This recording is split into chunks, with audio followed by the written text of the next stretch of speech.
it's coordinated.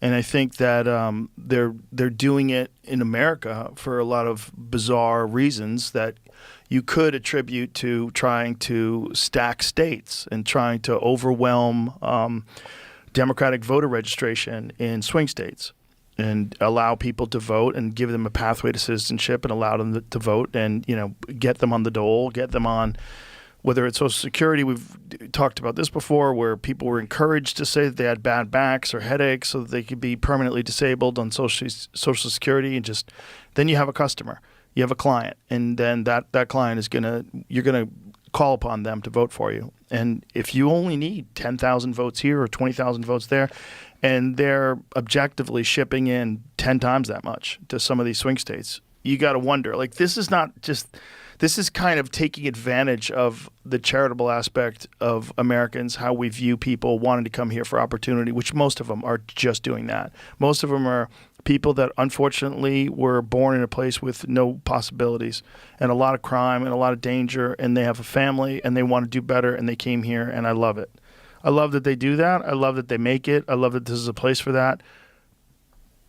But that can be taken advantage of. That can be taken advantage of in order to control the political parties, in order to tighten down on the laws, tighten down on the surveillance state, get everybody to use an app, put everybody on central bank digital currency because it's more stable, have a social credit score system to make sure that everything goes well. And then the next thing you know, everyone's self-centered. Everyone is Twitter before Elon bought it. It's a dangerous place for freedom. And that's ultimately what America has to say that we stand for above all. Well, this is the place. If there's a place on earth where you can be free, this has got to be that place. This is what we came here for. It's where the founding fathers, this is what they were trying to do. With all the flaws and all the terrible things that took place here, yes, absolutely. Land acknowledgements, hallelujah. But at the end of the day, this place is supposed to represent freedom. But freedom can be manipulated.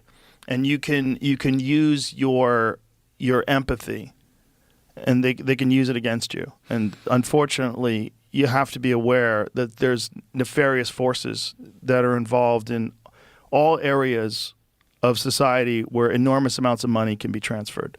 And that's how you have to look at it. This is ultimately about money. And whether it's about money, bringing in people for cheap labor, which I think is fucked, because I think if you're in America, if you're here, we're going to call you an American. You should get paid what a fucking American gets paid. You should get health coverage. You should get everything. You shouldn't be able to get people just because they walked over here and you get them to work for slave wages. That's ridiculous. That's insane. That's anti-American.